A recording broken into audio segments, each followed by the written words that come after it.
Hello 7th class, welcome to YouTube channel. बेटा, आज हम हिंदी रीडर का लेसन नंबर 20 पढ़ेंगे। आई होप आपने लेसन नंबर 19 तक अपना वर्क कंप्लीट कर लिया होगा और अपनी कॉपियों में भी वर्क कंप्लीट कर लिया होगा और बुक्स भी फिल कर ली होगी। तो आज हम इस वीडियो में लेसन नंबर 20 पढ़ेंगे। ये एक कहानी है किसकी? एक बकरी की, यानी शहीद बकरी की। बकरी ने सबकी आज़ादी के लिए कैसे अपने प्राणों की जो है बलि दी थी, उसके बारे में चैप्टर है। और इस चैप्टर में यह बताया गया है कि हमें अपना जीवन बिना किसी भय मतलब कि डर के जीना चाहिए और हर मुश्किल का डट कर सामना करना चाहिए। तो आइए चैप्टर स्टार्ट करते हैं। जब हरे भरे पहाड़ पर बकरियां घास चरने जाती तो रोज़ दूसरे तीसरे दिन एक ना एक बकरी कम हो जाती। भेड़िए की चालाकी से तंग आकर चरवाहे ने वहाँ बकरियां चराना बंद कर दिया। चरवाहे कौन होते हैं? जो बकरियों को चराते हैं। और बकरियों ने भी मौत से बचने के लिए बाड़े में कैद रहकर जुगाली करते रहना ही श्रेष्ठ समझा। लेकिन न जाने क्यों एक युवा नई बकरी को यह पसंद नहीं आया। अत्याचारी से यूँ कब तक प्राणों की रक्षा की जा सकेगी? वह पहाड़ से उतरकर किसी रोज़ बाड़े में भी कूद सकता है।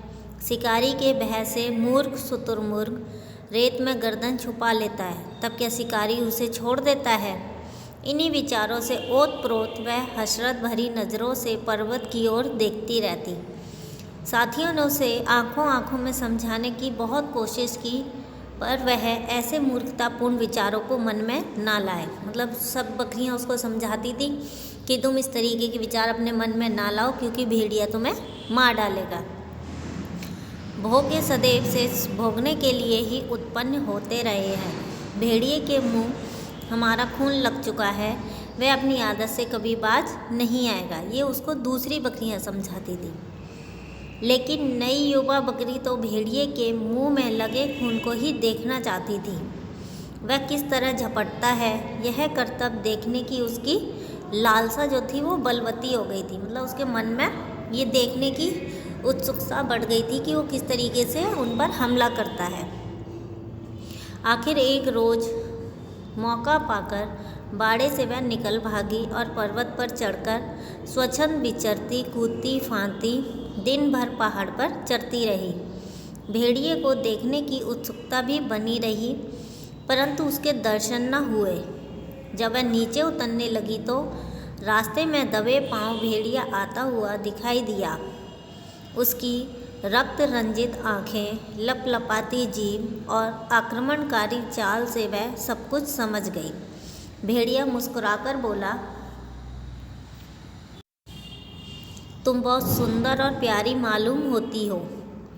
मुझे तुम्हारे जैसी साथिन की आवश्यकता थी। मैं कई रोज़ से अकेलापन महसूस कर रहा था। आओ तनिक साथ साथ पर्वतराज की सैर करें। और वो ऐसा क्यों बोल रहा था? क्योंकि उसको बकरी को मार के अपना मन की इच्छा पूरी करनी थी। बकरी के पास भेड़िए की बकवास सुनने का समय ना था, क्योंकि बकरी जानती थी कि वो किस लिए उसे ऐसी बातें कर रहा है। उसने तनिक पीछे हटकर इतने ज़ोर से टक्कर मारी कि असावधान भेड़िया संभल ना सका। यदि बीच का भारी पत्थर उसे सहारा ना देता तो औंधे मुँह नीचे गार में गिर गया होता।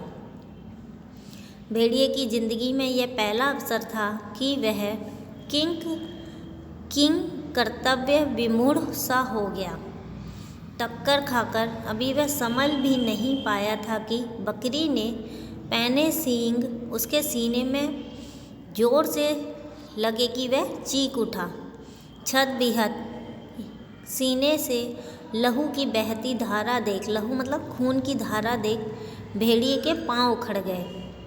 मगर एक निरीह बकरी के आगे भाग खड़ा होना उसे कुछ जचा नहीं कि एक बताओ दुबली पतली सी बकरी ने उसे घायल कर दिया। ये उसको मतलब वो इस चीज़ को जो है स्वीकार नहीं कर पाया। वह भी साहस बटोरकर पूरे वेग से झपटा, मतलब पूरे अपने पूरे शरीर के हो यानी पूरी ताकत से जो है उसके ऊपर बकरी के ऊपर उसने हमला किया। बकरी तो पहले से ही सावधान थी।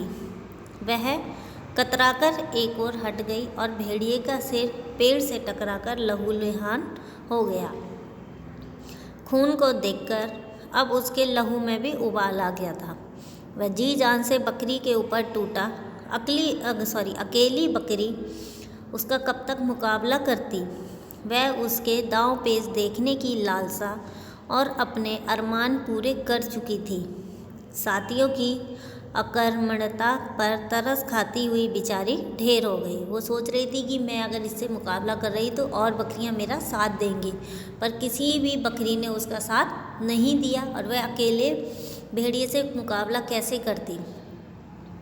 वो फिर क्या हुआ, जब भेड़िए ने बकरी के ऊपर आक्रमण किया तो वो ढेर हो गई, मतलब कि मर गई। पेड़ पर बैठे हुए तोते ने मुस्कुराकर मैना से पूछा, भेड़िए से भिड़कर भला बकरी को क्या मिला। मैना ने उत्तर दिया, वही जो अत्याचारी का सामना करने पर पीड़ितों को मिलता है। बकरी मर जरूर गई, परंतु भेड़िए को घायल करके ही मरी है। वह भी अब दूसरों पर अत्याचार करने के लिए जीवित नहीं रह सकेगा। सीने और मस्तक के घाव उसे सड़ सड़ कर मरने को बाध्य करेंगे। काश बकरी के अन्य साथियों ने उसकी भावनाओं को समझा होता। छिपने की बजाय अगर एक साथ वार किया होता तो वे आज बाड़े से कैदी जीवन व्यतीत करने के बजाय पहाड़ पर निशंक और स्वच्छंद विचरती होती, मतलब चर रही होती, घूम रही होती। तोता अपना सा मुँह लेकर चुपचाप शहीद बकरी की ओर देखने लगा। तो आपने देखा बच्चों की इस कहानी से क्या सीख मिलती है हमें, कि हमें जो है कभी भी किसी से डर कर नहीं रहना चाहिए, बल्कि मुसीबतों का सामना डट कर करना चाहिए। तो इसी के साथ ये चैप्टर ख़त्म होता है। Thank you.